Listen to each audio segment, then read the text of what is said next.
Welcome to the second annual Youth Bike Summit. My name is Pasqualina Azzarello, and I'm the Executive Director of Recycle a Bicycle. It's absolutely wonderful to see you all here today. I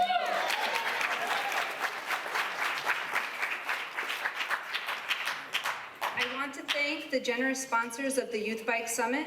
This conference would not be possible without the support of Bicycle Habitat, Bike New York, the J.M. Kaplan Fund, New York Cycle Club, Planet Bike, Specialized, the Alliance for Biking and Walking, Bike and Roll, Children's Aid Society, Eastern Mountain Sports, Henry Street Settlement, REI, Street Films, Transportation Alternatives, VeloJoy, and last but not least, the New School.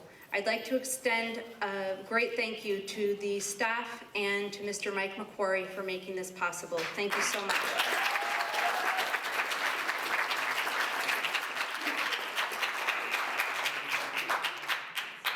And on this day that honors Dr. Martin Luther King Jr., in the spirit of dreams, hard work, and service, I would like to acknowledge each and every one of you for being here today and for being a champion of bicycles, education, advocacy, community engagement, health, the environment, transportation, job training, job placement, and overall well-being for your communities.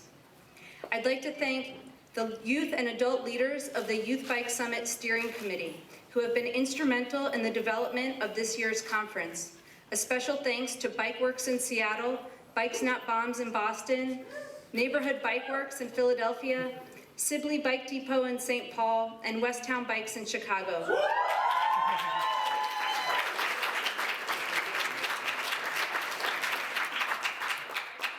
Thank you for your commitment and vision. It has been wonderful to get to know you through this process, and it makes me so happy that each and every one of your organizations could be here today. I also crunched a few numbers this morning and realized that this steering committee, comprised entirely of youth bike education organizations, brought more than 50 people to the summit today. Cheers to all your fundraising efforts that made that possible.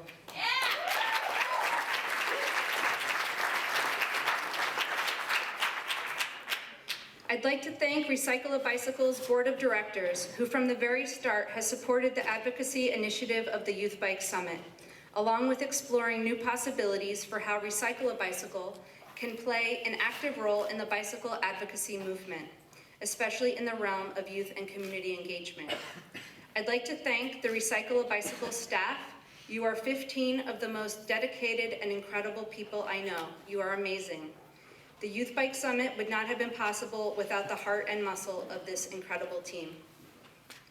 And to all of Recycle a Bicycle's youth, your ideas, visions, dreams, and preparations for the Youth Bike Summit have been truly inspiring. And to a few of you in particular, your talents and patience with those goodie bags is truly inspiring too. I'd like to congratulate Miranda Kubasti, whose beautiful artwork is here on display.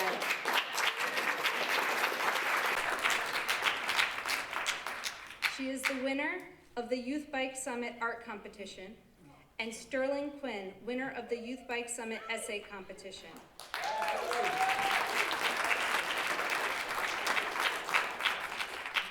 Both are from Bike Works in Seattle, and both won travel scholarships to attend the Youth Bike Summit. I'd like to acknowledge all of the people in this room today who have been hard at work for so long. To those of you who have started youth cycling programs, who have been lobbying for transportation policy and safer streets since before half our audience was even born, to have been so tirelessly dedicated to creating new opportunities for people of all ages to gain a new understanding of their own capacities. The Youth Bike Summit would not be possible, and frankly would not make any sense, had you not created such an incredible foundation upon which to build this framework for intergenerational exchange. I also want to extend a very special thank you to all the youth in the room. Thank you for being here, for the work you do, and for allowing yourselves to begin to ask the complex questions of what your work can mean, both for yourself, your communities, your planet, and for future generations. Your being here today is a testament to your recognizing the value in making connections, identifying resources, and your willingness to learn. I know that the adults in this room have a lot to learn from you too. And to all the youth, I also want to send a shout out to your parents and teachers who supported your being here today. And to all you out-of-towners, I'm so glad you could make the trip to New York City. And last but not least, I want to extend an enormous thank you to Karen Overton, founder of Recycle a Bicycle.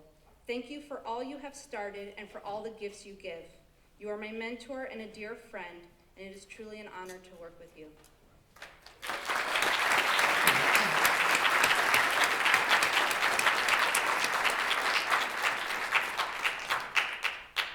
And as I stand here today and look across the room, I am humbled and inspired that so many of the seeds that brought the Youth Bike Summit into being are right here in this fertile space today.